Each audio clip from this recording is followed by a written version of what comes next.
করব মূল আলোচনার বিষয় থেকে, তবে একটা কথা বলতে চাই, মা বোনদের জন্য সম্মান আমাদের সকলের হৃদয়ে আছে না নাই? মেয়েরা অনেক শক্তিশালী, নারীরা অনেক শক্তিশালী, এতটা শক্তিশালী যে নারীর গর্ভ থেকে পুরুষের জন্ম হয়।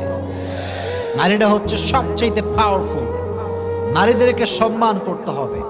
বাট আমার বোনেরা আমি দেখতে পাচ্ছি যে সম্মান, আত্মগৌরব ভুলে গিয়েছে। যেই মেয়ে জিন্সের প্যান্ট পরে রাস্তায় চলে আর নিজেকে মনে করে যে হাম কি হনুরে,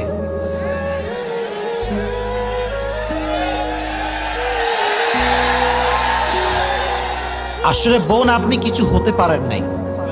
গোল্ড বা স্বর্ণ বা হীরা, ডায়মন্ড কখন আপনি ফুটপাতের দোকানে খুঁজে পাবেন না। এটা পেতে হলে আপনাকে গুলশান যাওয়া লাগবে, যমুনা ফিউচার পার্কে যাওয়া লাগবে, বসুন্ধরা যাওয়া লাগবে, এবং কাচের ভেতরে প্রোটেকশন সহ আপনার গোল্ডেন রাখা থাকে। ঠিক আছে না যুবক ভাইয়েরা? যেই মেয়ের দাম যত বেশি তার পর্দা জীবনে তত বেশি। যেই মেয়ে নিজের মূল্য বোঝে নাই সে এখনো পর্দাশীল হতে পারে নাই। ঠিক না যুবকেরা বল? আর মাথায় রাখবেন, বেপর্দায় চলবেন, জিন্সের প্যান্ট পরবেন, টাইট ফিটিং শার্ট পরবেন, কপালে গাঁজাখোর ছাড়া ভালো চরিত্রবান যুবক আপনার চলবে না। दिन से आप जैसा होगे आपका हस्बैंड भी वैसा ही होगा, जैसा तुम्हारा बीवी भी वैसा ही होगा। ঠিক আছে যুবক ভাইরা? প্রত্যেকটা মা বোনকে বলবো আপনারা সকলে পর্দা মেইনটেইন করে চলুন, আল্লাহ তৌফিক দান করুন, পড়া আমিন। তবে পর্দা করলেই আসলে পর্দাশীল হওয়া যায় না, বোরকা পরলেই কনফার্ম জান্নাতি হওয়া যায় না। আজকালকার অনেক মেয়েরা বোরকা পরে, হিজাব পরে, নিকাব পরে, মাথায় সব ঠিকঠাক, ওই বোরকা পরে গানের সঙ্গে টিকটক করে আর নাচ গান করে ভিডিও বানায়। তো বোনেরা আমার, হিজাব পড়লেই হয় না, হিজাবের মান রাখতে হয়। আল্লাহ প্রত্যেকটা মা বোনকে হিজাবের মান রাখার তৌফিক দান করুক, আমিন। এবং প্রত্যেকটা মা বোনকে আল্লাহ তাআলা খাদিজার চরিত্রে চরিত্রবান হওয়ার তৌফিক দান করুক, সকলে পড়া আমিন। তো আমরা এখন 3টে তাকবীর দিব। 3টে কে কথা বলো রে প্লিজ, কোনো কথা হবে না। 3টে তাকবীর দিয়ে আমরা আমাদের ওয়াজ শুরু করব। প্রথম তাকবীর দিব যারা বিবাহিত তারা, দেখব যে কারা বেশি পাওয়ারফুল আজকের রংপুরের মাহফিলে। হ্যাঁ আমি দিচ্ছি, থাক, অত জোশ লাগবে না, আমি দিব, আপনি দিলেই হবে। আচ্ছা এবার বিবাহিতরা তাকবীর দেন দেখি, লিল্লাহি তাকবীর।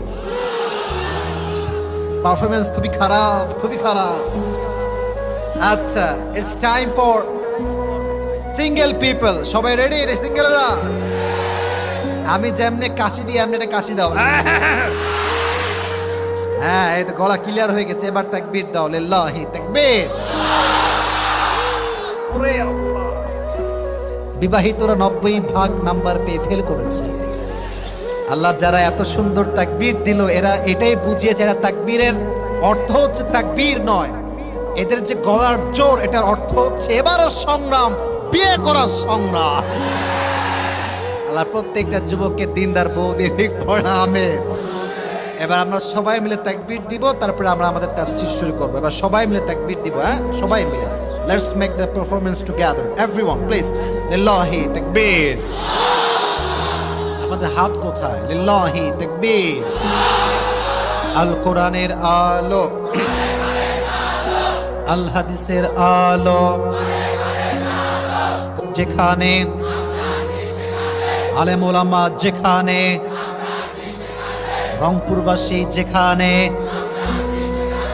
জোরে বলেন আমিন। আজকে আমরা ইনশাআল্লাহ, today we will talk about the sabr, we will talk about the patience. আজকে আমাদের আলোচনার সেন্ট্রাল থিম বা সাবজেক্ট ম্যাটারটা হচ্ছে ধৈর্য।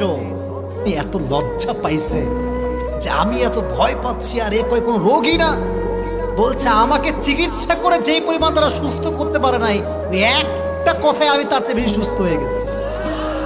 তার মানে কি জানেন? রোগী যে হবে তার ডিপ্রেসড হওয়া যাবে না।